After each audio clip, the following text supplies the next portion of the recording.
Hello friends, स्वागत है आपका आपके अपने चैनल स्टडी जीके जीएस में।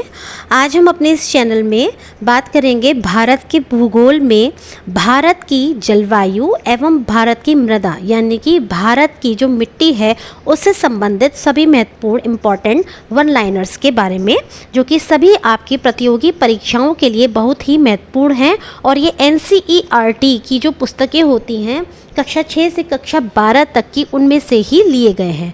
तो देखिए, ये जो आपकी पुस्तक है आप सामने देख पा रहे हैं, NCERT सार संग्रह, जो कि महेश कुमार वर्णवाल जी की पुस्तक है।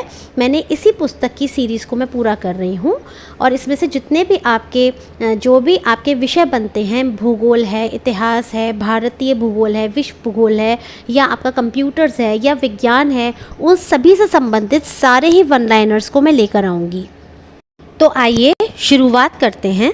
तो आइए देखते हैं भारत की जलवायु के विषय में कि किस प्रकार की जलवायु है, कौन कौन से मुख्य वन लाइनर्स हैं भारत की जलवायु से संबंधित।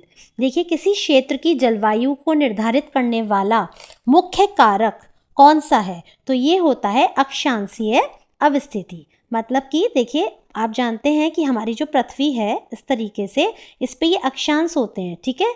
0 डिग्री अक्षांश, 23, 23.5 डिग्री, है ना, जिसे हम कर्क रेखा कहते हैं। 0 डिग्री को हम कहते हैं भूमध्य।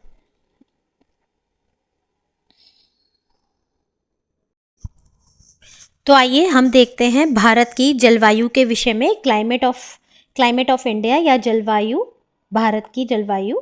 देखिए, इसमें जो हमारे प्रमुख वन लाइनर्स हैं उसमें हम सबसे पहले देखते हैं किसी क्षेत्र की जलवायु को निर्धारित करने वाला मुख्य कारक कौन सा है। तो ये क्या होते हैं? अक्षांशीय अवस्थिति। देखिए, इससे क्या मतलब है, जैसे हमारा ये हमारी धरती है यानी पृथ्वी, और इस पे हम सभी जानते हैं कि इस तरह से अक्षांश, ये जो पड़ी रेखाएं होती हैं ना, हम अक्षांश कहते हैं।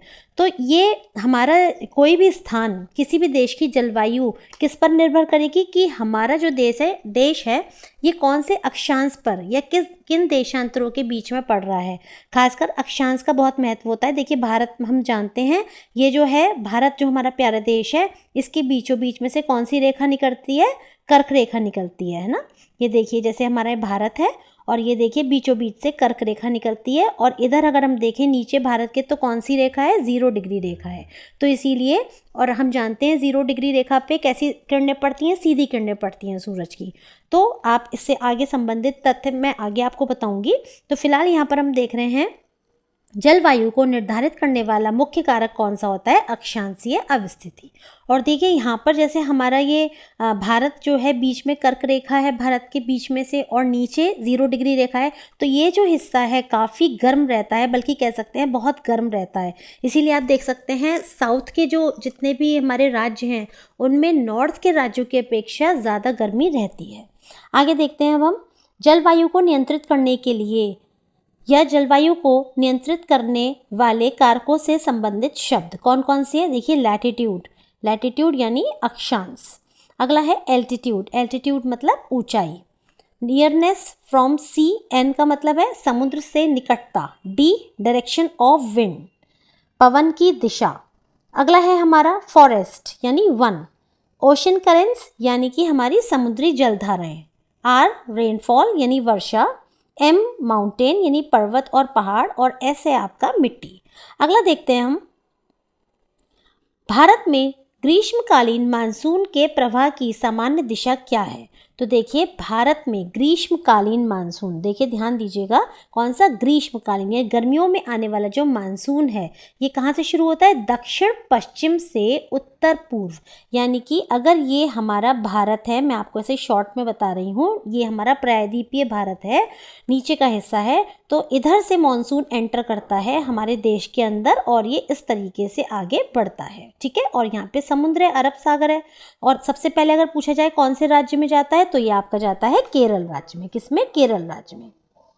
आगे देखते हैं, भारत के उत्तरी पश्चिमी मैदानों में शीत ऋतु में किसके प्रभाव से वर्षा होती है? तो ये किसके प्रभाव से वर्षा होती है शीत ऋतु में? मतलब ठंड में आप देखते हैं, जाड़ों के मौसम में भी जो बारिश होती है वो क्यों होती है? तो वो आपकी होती है पश्चिमी विक्षोभों के प्रभाव से। किससे? पश्चिमी विक्षोभों के प्रभाव से। ठीक है, अगला देखिए, भारत के किन राज्यों में शरद ऋतु में वर्षा होती है? तो ये आपकी होती है पंजाब एवं तमिलनाडु एवं आंध्र प्रदेश में। किसमें? पंजाब में, तमिलनाडु में और आंध्र प्रदेश में बारिश होती है। कहाँ पे? शरद ऋतु में। तो देखिए आप इसमें आप देख सकते हैं, जैसे ये हमारा प्रायद्वीपीय भारत है मान लीजिए, और ये पूरा भारत मैंने बना दिया। तो मैंने आपको भी बताया था कि इधर से एंटर करता है हमारा मॉनसून अरब सागर से, इधर से होते हुए फिर ये क्या होता है, यहाँ हिमालय पर्वत है, यहाँ से टकराते हुए, हिमालय पर्वत हमारे बहुत ही ज़्यादा मददगार हैं हमारे देश के लिए, यहाँ से टकराते हुए ये वापस इस तरीके से लौट आता है। तो आप देख सकते हैं कि जब शरद ऋतु होती है तो यहाँ पर वर्षा कहाँ होती है? पंजाब, जैसा कि मैंने अभी आपको बताया, पंजाब किधर है? पंजाब आपका इधर की तरफ ही है, पश्चिम की तरफ है ना। ये देखिएगा इधर इस तरीके से इधर की तरफ से लौटता है जब मानसून, तो इधर से होते हुए ऐसे आता है, यानी जाता ऐसे है और आता ऐसे है। तो देखिए पंजाब और तमिलनाडु एवं आंध्र प्रदेश में। ठीक है, भारत में औसत वार्षिक वर्षा कितनी होती है? औसत वार्षिक वर्षा कितनी होती है भारत में? तो ये होती है लगभग 125 सेंटीमीटर। कितनी होती है? लगभग 125 सेंटीमीटर ऑन एन एवरेज बारिश होती है इंडिया में। अगला देखिए, भारत में सर्वाधिक वर्षा किन क्षेत्रों में होती है? तो भारत में सबसे ज़्यादा वर्षा पश्चिमी घाट, पूर्वी हिमालय तथा मेघालय में होती है। कहाँ कहाँ होती है? पश्चिमी घाट, पूर्वी हिमालय तथा मेघालय में। ठीक है, देखिए मैंने आपको अभी बताया था ऊपर भी कि जैसे जब हमारा मानसून आता है तो उसकी जो डायरेक्शन होती है वो इस तरीके से होती है। तो इधर की साइड क्या है? हमारे पश्चिमी घाट है, हम सभी जानते हैं, है ना, पश्चिम दिशा में। ये मान लीजिए हमारा प्रायद्वीपीय भारत है, और जब ये ऊपर जाता है तो यहाँ क्या है? पूर्वी हिमालय है, ये भी आपको पता है, और यहीं पर हमारा मेघालय है ना, क्योंकि इस तरीके से मानसून जाता है पहाड़ों से, हिमालय से टकराकर ये वापस आता है। तो फिलहाल वर्षा सबसे ज़्यादा कहाँ होती है? पश्चिमी घाट, पूर्वी हिमालय तथा मेघालय। मेघालय में भी 2 स्थान है, एक तो है आपका चेरापूंजी और एक है आपका मासिनराम। ठीक है, इनमें समय समय पे थोड़ा बहुत डिफरेंस आता रहता है। आगे देखिए, भारत में उष्णकटिबंधीय मानसूनी जलवायु पाई जाती है। कैसी पाई जाती है? उष्णकटिबंधीय मानसूनी जलवायु। ठीक है, तथा यहाँ सर्वाधिक वर्षा दक्षिण पश्चिम मानसून द्वारा होती है। कौन से मानसून के द्वारा होती है? दक्षिण पश्चिम मानसून के द्वारा। मैंने आपको भी बताया था ना, इस तरीके से डायरेक्शन है इंडिया में एंटर करने की मानसून की। और जलवायु को इसीलिए क्या कहते हैं? मानसूनी जलवायु कहा जाता है। यहाँ की जलवायु कैसी है? मानसूनी, क्योंकि ये दक्षिण पश्चिम मानसून पर निर्भर करती है और भारत में उष्णकटिबंधीय मानसूनी जलवायु पाई जाती है। भारतीय उपमहाद्वीप पर ग्रीष्म ऋतु में उच्च ताप और निम्न दाब हिंद महासागर से वायु का कर्षण करते हैं, जिसके कारण क्या प्रभावित होती है? दक्षिण पश्चिमी मानसून। कौन सी? दक्षिणी पश्चिमी मानसून। देखिए, जो हमारा भारतीय उपमहाद्वीप है, इस तरीके से मैंने आपको अभी भी बताया था। देखिए आप देख सकते हैं, जैसे कि ये हमारा भारतीय उपमहाद्वीप है। देखिए मैं आपको बता रही हूँ, ये देखिएगा, ठीक है। और इस तरीके से मैंने भारत का नक्शा बना दिया है अंदाजे से। तो देखिए ग्रीष्म ऋतु में क्या होता है, गर्मियों के ऋतु में जो आपका इधर की तरफ अरब सागर है ना, यहाँ पर क्या होता है, जो तापमान होता है बहुत ज़्यादा गर्म होता है, उच्च ताप होता है। और क्योंकि पानी जल्दी गर्म और ठंडा भी होता है, तो इसी वजह से जब उच्च ताप होता है तो इस वजह से जो दाब होता है वो कैसा होता है, निम्न होता है। कैसा दाब होता है, निम्न। और इसी वजह से जो यहाँ की हवाएं होती हैं, जब दबाव कम हो गया, निम्न हो गया, तो ये जो हवाएं हैं ये इधर एंटर कर जाती हैं और इसी वजह से क्या होता है, आपका दक्षिणी पश्चिमी मानसून जो है ये आपका आता है। आगे देखिएगा व्यापारिक पवनें, कौन सी, व्यापारिक पवनें। तो देखिए इसमें हम सबसे पहले देखेंगे ट्रेड विंड्स, ये क्या होती हैं। व्यापारिक पवनें 0 डिग्री से 30 डिग्री उत्तरी और दक्षिणी अक्षांशों के मध्य बहने वाली पवनें हैं, ठीक है। ये पवनें उपोष्ण उच्च वायु दाब कटिबंध 35 डिग्री नॉर्थ साउथ से विषुवतीय निम्न वायु दाब कटिबंधों 0 से 5 डिग्री नॉर्थ साउथ की ओर बहती हैं। और उत्तरी गोलार्ध में इन्हें उत्तर पूर्व व्यापारिक पवने तथा दक्षिणी गोलार्ध में इन्हें दक्षिण पूर्व व्यापारिक पवने कहा जाता है। देखिए, लू उत्तरी मैदान में पंजाब से बिहार तक चलने वाली शुष्क और पीड़ादायक पवने हैं। लू जो होती है अपने उत्तर प्रदेश में भी चलती है और ये कहाँ से कहाँ तक चलती है, पंजाब से बिहार तक चलने वाली सूखी पवन होती है, जो कि आप कहते हैं ना गर्मियों में लू लग जाएगी बाहर मत जाओ, तो क्यों, क्योंकि इससे क्या होता है बुखार भी आ जाता है, परेशानी भी होती है व्यक्ति को, बहुत अधिक गर्मी लगती है, सूखा सूखा सा महसूस होता है। तो ये जो पवन है कहाँ से कहाँ तक चलती है, पंजाब से बिहार तक। अभी देखिए, पश्चिम बंगाल और असम में ग्रीष्म ऋतु में चलने वाली पवनों को स्थानीय भाषा में क्या कहते हैं। देखिए, आपका जो पश्चिम बंगाल है ना, पश्चिम बंगाल किधर की तरफ पड़ता है, ये पूर्वोत्तर का, देखिए ये है हमारा पश्चिम बंगाल।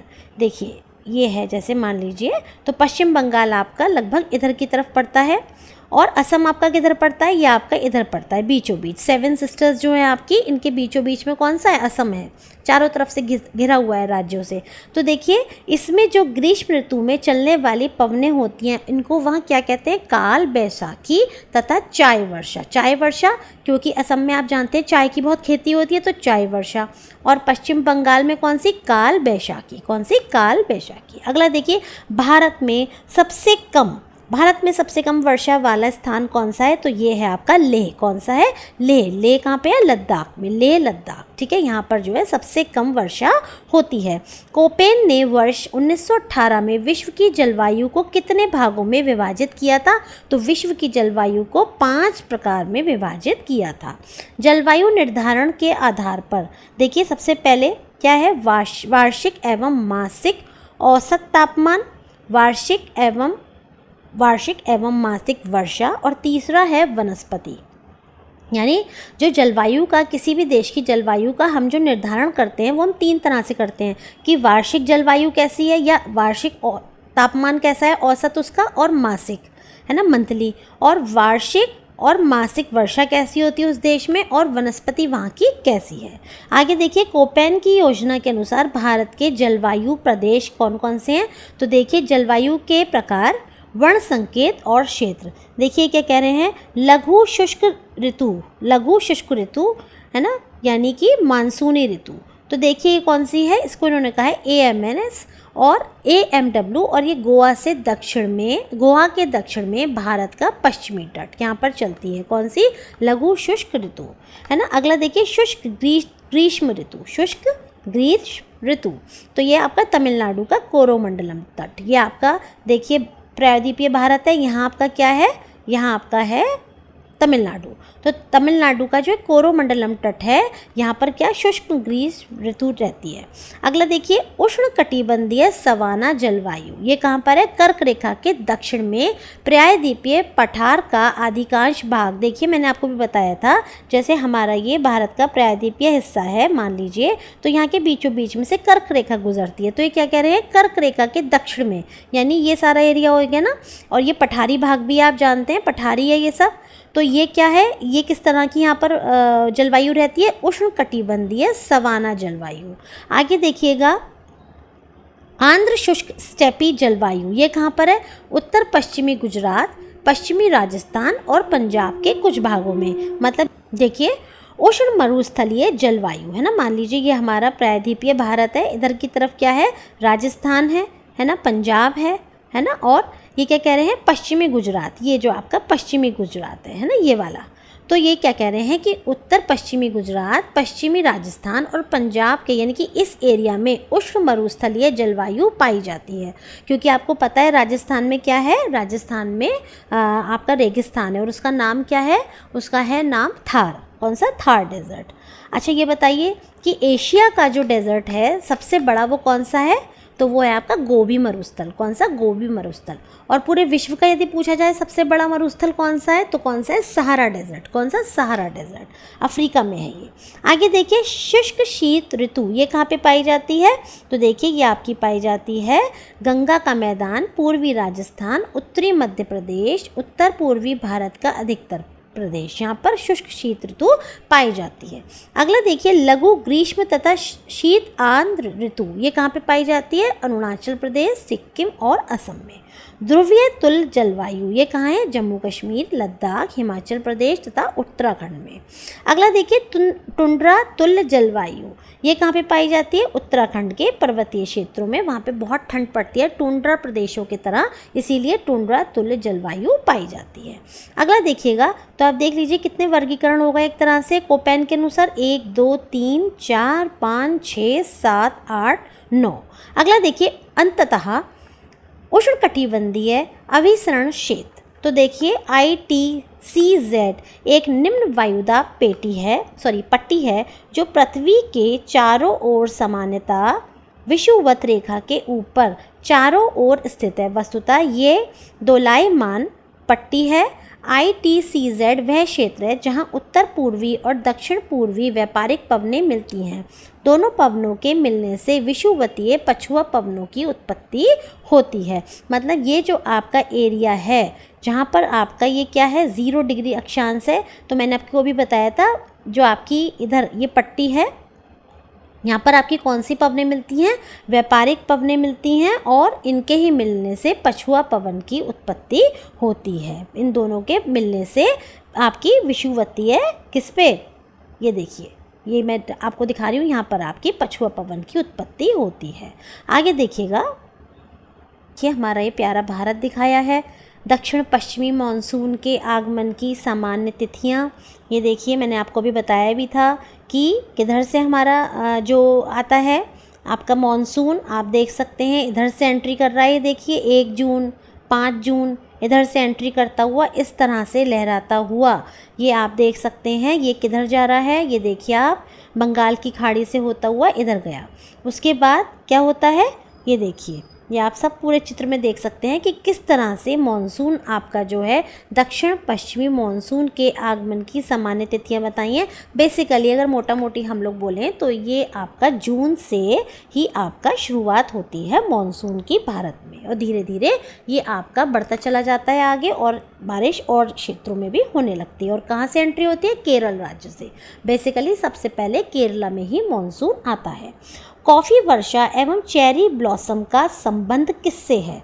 तो देखिए ये आपका ग्रीष्म ऋतु के समाप्त होने के बाद होने वाली मानसून वर्षा की जो बौछारें होती हैं उन्हें हम कहते हैं कॉफ़ी वर्षा या चेरी ब्लॉसम। ये कहाँ पे होती है? कर्नाटक में। देखिए कर्नाटक जो है कॉफ़ी के लिए बहुत ज़्यादा प्रसिद्ध है और किसके लिए प्रसिद्ध है? काजू के लिए। तो इसीलिए यहाँ जो वर्षा होती है उसको हम कहते हैं चेरी ब्लॉसम या कॉफ़ी वर्षा। ये भी बहुत इंपॉर्टेंट आपके प्रश्न है कि काल बैसाखी कहाँ की है, या लू कैसी हवा है, या मान लीजिए अभी मैंने आपको ऊपर बताया था असम की चाय वर्षा या कॉफ़ी वर्षा या चेरी ब्लॉसम। जैसे राज्य दे देंगे कि इस राज्य की कौन सी वर्षा है, या फिर आपको ये दे देंगे और पूछ के किस राज्य मतलब राज्य बताइए। अब देखिए आम्र वर्षा, मैंगो शावर, ये किससे संबंधित है? केरल एवं तटीय कर्नाटक से, है ना। कर्नाटक का जो तट है और जो केरल है वहाँ पे। क्यों? इस वर्षा से क्या होता है, ये जब आम आने वाले होते हैं या आ रहे होते हैं उस समय होती है, इसलिए इसको मैंगो शावर बोला जाता है। आगे देखिएगा भारत में वर्षा का वितरण, ये अभी मैं बाद में देखती हूँ, पहले मैं इधर इसका ये वाला पोर्शन भी कंप्लीट कर लेती हूँ। देखिए भारत में दक्षिण पश्चिम मानसून का समय सामान्यतः कब से कब तक है? तो जून से सितंबर तक। यानी कि मानसून कब से कब तक आता है? तो आप देखिए जून से सितंबर तक भारत में मानसून का आगमन सबसे पहले किस राज्य में होता है? अभी मैंने आपको बताया था केरल में। अगला देखिए भारत में नॉर्वेस्टर की उत्पत्ति कहाँ होती है? तो ये होती है आपकी छोटा नागपुर पठार पर। छोटा नागपुर पठार पर आपका नॉर्वेस्टर की उत्पत्ति होती है। तमिलनाडु में मानसून की सामान्य महीने कौन कौन से हैं? यानी कि किस मानसून में तमिलनाडु में बारिश होती है? तो मैंने आपको बताया था ना, जब ये हमारा मानसून जाता है और ये वापस टकराकर हिमालय पर्वत से जब ये इस तरह से जाता है और ये टकराकर यहाँ पे जो हमारे हिमालयाज़ हैं और वापस जब ये इधर आता है तो इधर की तरफ तमिलनाडु है ना, आप जानते हैं इधर की तरफ हमारा, अगर ये प्रायद्वीपीय भारत की हम बात करें तो इसकी जो बारिश होती है ये नवंबर दिसंबर में होती है। अगला देखिए भारतीय मानसून को प्रभावित करने वाले घटक कौन कौन से हैं? तिब्बत का पठार, जेट स्ट्रीम, अल नीनो एवं ला नीना आदि। इन सब की वजह से जो है हमारा भारत का जो मानसून है वो प्रभावित होता है।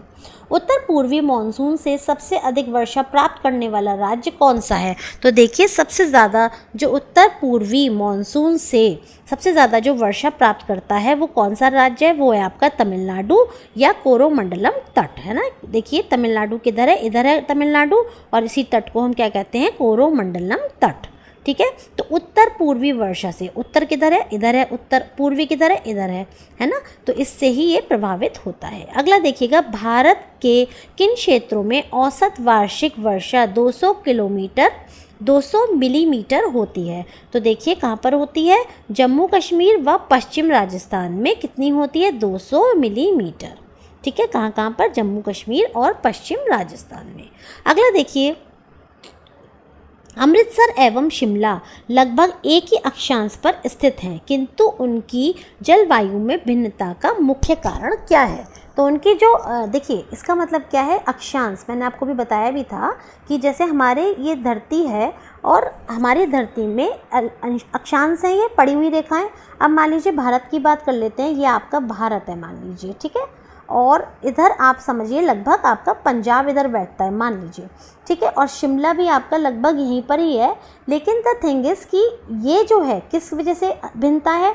अक्षांश एक ही है, दोनों एक ही अक्षांश पे स्थित हैं, लेकिन ये कह रहे हैं फिर भी अमृतसर का मौसम तो इतना ठंडा नहीं होता जितना कि शिमला का होता है। ऐसा क्यों? क्योंकि उनकी ऊंचाई में भिन्नता है। शिमला बहुत ऊंचाई पे है इसलिए उसमें ज़्यादा ठंडक है, जबकि अमृतसर सेम आपके अक्षांश पर है पर वो इतना ऊंचाई पर नहीं है, इसलिए मौसम जो है वहाँ का दोनों का अलग अलग है। आगे देखते हैं, अब देखिएगा, भारत में सर्वाधिक दैनिक तापांतर किस राज्य में पाया जाता है? तो देखिए सब दैनिक तापांतर यानी कि जो दिन और रात में जो ताप होता है उनमें सबसे ज़्यादा जो डिफरेंस होता है किस राज्य में होता है? वो है आपका राजस्थान के मरुस्थलीय क्षेत्र। क्योंकि देखिए जो मरुस्थल यानी जो रेत होती है रेगिस्तान की, वो जितनी जल्दी गर्म होती है उतनी जल्दी ठंडी होती है। रात में वहाँ पे टेम्परेचर कभी कभी 0 तक पहुँच जाता है और कभी कभी माइनस में भी पहुँच जाता है। तो आप देखिए गर्मी में क्या होता है? धूप की वजह से रेत गर्म हो जाती है और ये तपती है, और रात में जब हमारा सूरज छुप जाता है, जब रात हो जाती है तो यही रेत बहुत ठंडी हो जाती है, और इस वजह से बहुत मतलब कहना चाहिए काफ़ी डिफरेंस आ जाता है दिन और रात के तापमान में। तो कहाँ पर? राजस्थान के मरुस्थलीय क्षेत्र में। भारत में मानसून के प्रस्फोट के लिए किसे उत्तरदायी माना जाता है? तो ये माना जाता है पूर्वी जेट प्रवाह को। पूर्वी जेट प्रवाह को मानसून के विस्फोट के लिए उत्तरदायी माना जाता है। अब आप देखिए distribution of rainfall in India, यानी कि भारत में वर्षा का वितरण। तो देखिए सबसे पहले हम देखेंगे भारत में औसत वार्षिक वर्षा लगभग 125 सेंटीमीटर होती है, परंतु इसमें क्षेत्रीय भिन्नताएं पाई जाती हैं। क्या? अधिक वर्षा वाले क्षेत्र भी हैं, मध्यम वर्षा वाले क्षेत्र भी हैं, और न्यून वर्षा वाले क्षेत्र भी हैं, और अत्यल्प यानी कि बहुत ज़्यादा कम वर्षा वाले क्षेत्र भी हैं। तो अधिक मैं इसमें से पूरा नहीं करा रही क्योंकि इतना डिटेलिंग नहीं आती है, फिर भी शॉर्ट में आपको थोड़ा सा बता दे रही हूँ। सबसे ज़्यादा वर्षा पश्चिमी घाट, उत्तर पूर्व के उप हिमालयी क्षेत्र, मेघालय आदि में होती है जो कि 200 सेंटीमीटर से अधिक होती है। मध्यम वर्षा कहाँ कहाँ होती है? गुजरात के दक्षिणी भाग, तमिलनाडु, उड़ीसा, उप हिमालय के साथ लगा हुआ गंगा का उत्तरी मैदान, कछार घाटी इधर। न्यून वर्षा यानी 50 से 100 सेंटीमीटर तक, ये कहाँ होती है? पश्चिमी उत्तर प्रदेश, दिल्ली, हरियाणा, पंजाब, जम्मू कश्मीर। अत्यल्प वर्षा कहाँ होती है? प्रायद्वीपीय भारत के कुछ भागों में, विशेषकर आंध्र प्रदेश, कर्नाटक और महाराष्ट्र में, है ना। तो यहाँ पर क्या होती है? जो बारिश होती है बहुत कम होती है, ठीक है। अब देखिए आगे हम चलते हैं। जेट स्ट्रीम क्षोभ मंडल के मध्य अक्षांशों में धरातल से 12 किलोमीटर ऊपर पश्चिम से पूर्व में चलने वाली एक प्रवाह का नाम है। मतलब क्या हुआ? देखिए इसे समझते हैं थोड़ा सा। देखिए कराने को तो मैं आपको ये बुक ऐसे ही पढ़ाती चली जाऊंगी, लेकिन थोड़ा सा आपको समझ में भी तो आना चाहिए, जिससे कि आप इस चीज़ को ईजिली एग्जाम्स में मतलब समझ के करेंगे तो मुझे लगता है थोड़ा ज़्यादा अच्छा है। रटाफिकेशन से तो कोई फ़ायदा है ही नहीं। देखिए जेट स्ट्रीम क्षोभ मंडल, देखिए आपको पता है ना हमारा जो वायुमंडल है पृथ्वी का, इसकी 5 परतें होती हैं, है ना। कौन कौन सी परतें होती हैं? सबसे निचली परत जहाँ पे सभी मौसमी घटनाएं होती हैं, जीव जंतु रहते हैं, है ना, पर्वत, पहाड़, नदियाँ, जीव जंतु, पेड़ पौधे। तो ये आपका कौन सा कहलाता है? क्षोभ मंडल, ये परत। है ना। दूसरी परत आपकी कौन सी है, दूसरी आपकी समताप मंडल, तीसरी है मध्य मंडल, चौथी है आयन मंडल और पांचवी है बहिर्मंडल। तो देखिए मैं इतना डिटेल में नहीं जाऊंगी, जब हम पृथ्वी के वातावरण के बारे में पढ़ेंगे तो अपने आप डिटेलिंग हो जाएगी। अभी फिलहाल मैं आपको इतनी बता रही हूँ कि जेट स्ट्रीम जो है ये कह रहे हैं क्षोभ मंडल के मध्य अक्षांशों में धरातल से 12 किलोमीटर ऊपर, यानी अगर आप क्षोभ मंडल, जैसे पृथ्वी है ये आपका क्षोभ मंडल है मान लीजिए, तो इससे 12 किलोमीटर अगर आप ऊपर जाएंगे तो पश्चिम से पूर्व दिशा में चलने वाले एक प्रवाह का नाम है जेट स्ट्रीम। यानी पश्चिम से पूर्व मतलब जैसे ये आपका पश्चिम दिशा है, ये हैं आपकी 4 दिशाएं, ये आपकी पश्चिम दिशा है, ये आपकी पूर्व दिशा है, ये आपकी उत्तर है और ये आपकी दक्षिण है। तो ये कह रहे हैं पश्चिम से पूर्व, यानी यहाँ से यहाँ जो चलता है उसे कहते हैं, ये एक तेज हवा का प्रवाह, इसे कहते हैं जेट स्ट्रीम। तो इसकी वजह से भी भारत का जो मानसून है वो उत्तरदायी है। अगला देखिएगा, अब हमारा जो नेक्स्ट टॉपिक है वो आज मैं लेने जा रही हूँ मृदा, है ना। तो मृदा के बारे में हम देखेंगे। मृदा यानी सॉइल, यानी भारत की मृदा कैसी है, कितने प्रकार की है, यहाँ पे किस मृदा में किस चीज़ की उत्पत्ति होती है, ये सब हम पढ़ेंगे। तो देखिए सबसे पहले हम बात करते हैं भारत की मृदाओं का वर्गीकरण।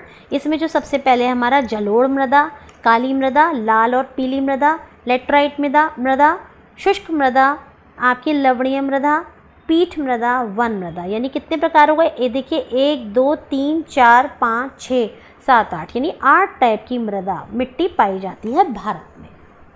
इन सबको मैं बताऊंगी कैसे होती है, क्या है, आइए समझते हैं। मृदा शब्द की उत्पत्ति लैटिन भाषा के शब्द सोलम से हुई है, जिसका शाब्दिक अर्थ होता है फर्श। ठीक है, कौन सी भाषा के, लैटिन भाषा के शब्द सोलम से हुई है, जिसका अर्थ होता है फर्श यानी फ्लोर। इसी को हम मृदा या सॉइल बोलते हैं। भारत में सर्वाधिक क्षेत्र में कौन सी मृदा पाई जाती है, तो जलोढ़ मृदा पाई जाती है या कछारी मृदा पाई जाती है। देखिए कौन सी है, देखिए हमारा भारत का मैंने एक छोटा सा डायग्राम बनाने की कोशिश की है कहना चाहिए। तो आप देख सकते हैं इसके अंदर नक्शा बनाने की कोशिश किया है। इसमें कह रहे हैं जैसे देखिए जलोढ़ मिट्टी है, बेसिकली कहाँ पाई जाती है, ये जो आपका भारत का जितना भी मैदानी क्षेत्र है यहाँ पर जलोढ़ मृदा पाई जाती है।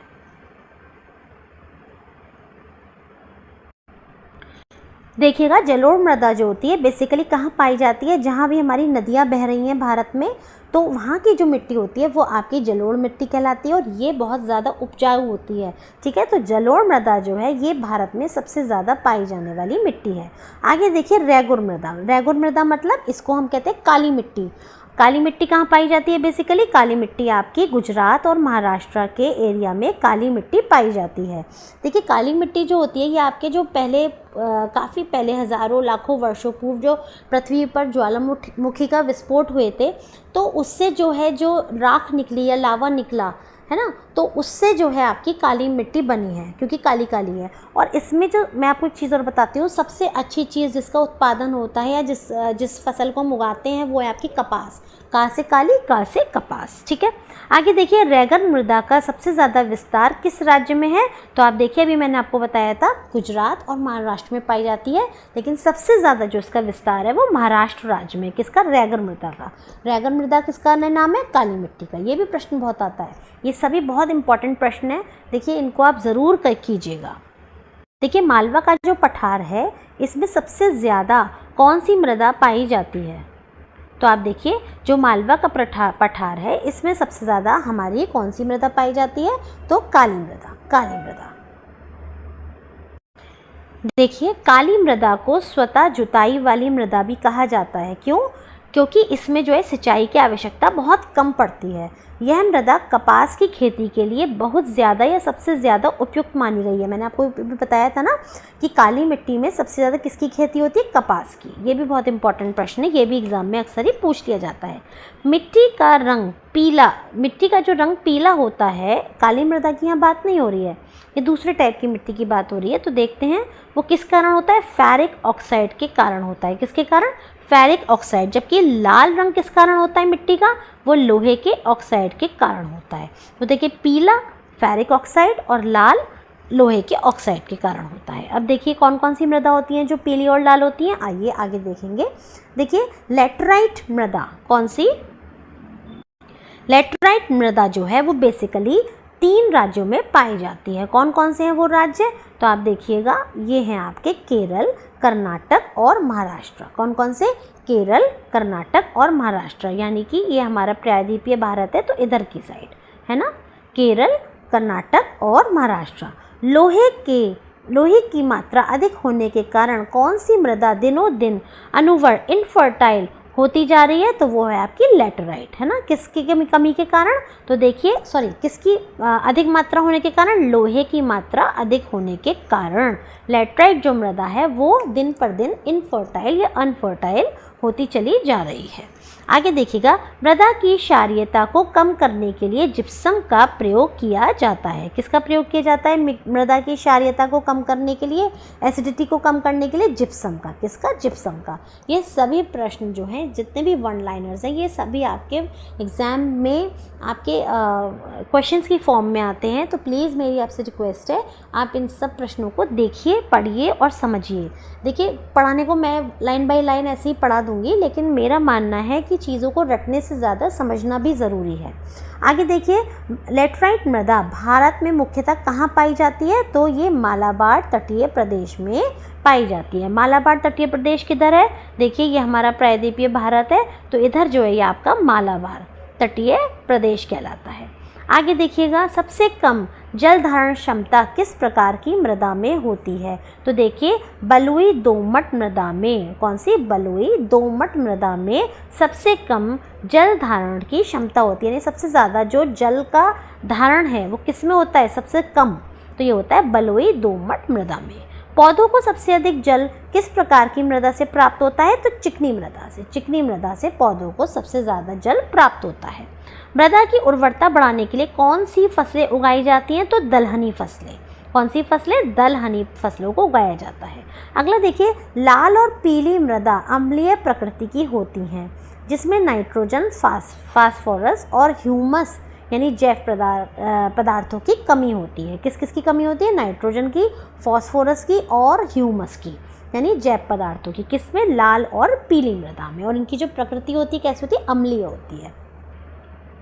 चंबल घाटी का निर्माण किस भौगोलिक प्रक्रिया से हुआ है, तो देखिए चंबल घाटी का जो निर्माण है आपका अवनालिका अपर्दन, गली इरोजन यानी कि अवनालिका अपर्दन की वजह से हुआ है। अवनालिका अपर्दन आप समझ रहे हैं, जब जो है छोटी छोटी नालियाँ सी बन जाती हैं पानी की, है ना, इस वजह से, बारिश की वजह से छोटी छोटी नालियाँ बन जाती हैं और इस तरह से आपकी जो ज़मीन होती है और काफ़ी गहरी गहरी होती हैं, तो ज़मीन फटी फटी सी हो जाती है, इसे ही हम कहते हैं गली इरोजन। तो ये चंबल वैली, चंबल घाटी आपने सुना होगा उत्तर प्रदेश में, और ये आपका उत्तर प्रदेश में भी लगती है और आपका ये इधर कोटा वोटा के साइड भी है। तो इसका जो है निर्माण किस वजह से हुआ है? गली इरोजन की वजह से हुआ है, अवनालिका अपर्दन की वजह से। चाय बागानों के लिए कौन सी मृदा उपयुक्त है? लैटेराइट। चाय बागानों के लिए कौन सी मृदा उपयुक्त है? लैटेराइट। ठीक है, चाय बागानों के लिए। दोमट मृदा एलुवियल सॉइल में कौन कौन से कण पाए जाते हैं? गाद, मृत्तिका व रेत, यानी सिल्ट, क्ले एंड सैंड। गाद, मृत्तिका व रेत, ये किसमें? दोमट मृदा में। अगला देखिएगा, भारत में मृदाओं में किस सूक्ष्म तत्व की सर्वाधिक कमी है, तो भारत की मृदाओं में कौन सा जो एक सूक्ष्म तत्व है जो सबसे ज़्यादा कम होता है, वो है आपका जस्ता। जस्ता जो है भारत की मिट्टी में बहुत कम पाया जाता है। अगला देखिए, गंगा के मैदान की पुरानी जलोढ़ मृदा क्या कहलाती है? बांगर पुरानी जलोढ़ मृदा। बांगर पुरानी, देखिए ऐसे कर लीजिए, बांगर यानी बूढ़ा, तो बूढ़ा यानी पुराना, तो पुरानी जलोढ़ मृदा को हम बांगर कहते हैं। अम्लीय मृदा को कृषि योग्य बनाने हेतु किस खनिज का प्रयोग किया जाता है, तो लाइम या चूने का। भारत में सर्वाधिक क्षारीय मृदा किस राज्य में पाई जाती है? उत्तर प्रदेश में। सबसे ज़्यादा क्षारीय मृदा कहाँ पाई जाती है? उत्तर प्रदेश में। अगला देखिए, लवणीय मृदा में अच्छा ये तो मैंने आपको बता दिया था ऊपर, नहीं, लवणीय मृदा में नाइट्रोजन व चूने की अल्पता पाई जाती है, यानी जो लवणीय मृदा होती है इसमें क्या क्या नहीं होता है या क्या कम मात्रा में होता है? नाइट्रोजन व चूना। अगला देखिए, जैव मृदा यानी ऑर्गेनिक सॉइल का रंग नीला क्यों होता है? अम्लीय व फेरस आयरन के कारण। अगला देखिए, पश्चिम राजस्थान की मृदा में किस खनिज की अधिकता होती है? तो कैल्शियम की। किसकी अधिकता होती है पश्चिमी राजस्थान की मृदा में? कैल्शियम की। अगला देखिएगा, मरुस्थलीय मृदा में किस पोषक तत्व का अभाव होता है? नाइट्रोजन का। मतलब नाइट्रोजन तो कम होती है और क्या ज़्यादा होती है पश्चिमी राजस्थान की मिट्टी में? कैल्शियम। अगला देखिए, सॉइल इरोजन, मृदा अपरदन को किस प्रकार से रोका जा सकता है? वनारोपण द्वारा। देखिए, सॉइल इरोजन तो आप लोग समझते होंगे क्या होता है सॉइल इरोजन। देखिए, मैं आपको बताती हूँ। ये देखिए, सॉइल इरोजन में बेसिकली क्या होता है कि ये आपका जैसे हवा चलती है तो हवा की वजह से जो है, जो आपकी फर्टाइल कहना चाहिए सॉइल होती है, मिट्टी होती है, वो आपके उड़ के एक खेत से दूसरे खेत में या एक बहुत बड़े भौगोलिक क्षेत्र से उड़कर दूसरे भौगोलिक क्षेत्र में चली जाती है, या बारिश, तेज़ बारिश की वजह से मृदा अपरदन हो जाता है, यानी जो आपकी फर्टाइल सॉइल है या जो आपकी उपजाऊ मिट्टी है वो बहकर पानी के साथ बह जाती है। तो इसको ये कैसे रोक सकते हैं? वनारोपण के द्वारा। जब हम देखिए पेड़ लगाते हैं तो क्या होता है, पेड़ लगाने से पेड़ों की जो जड़ें होती हैं ये आपकी किसको पकड़े रहती हैं? ये पेड़ों की जड़ें आपकी मिट्टी को पकड़े रहती हैं, है ना, गहराई से, और इस तरह से जो आपका मृदा अपरदन होता है वो उसको काफ़ी हद तक हम रोक सकते हैं। अगला देखिए, pH मान के अनुसार मृदा की प्रकृति। तो देखिए, अगर pH मान 1 से 6 है तो हमारी मिट्टी कैसी है? एसिडिक है, यानी अम्लीय मिट्टी है।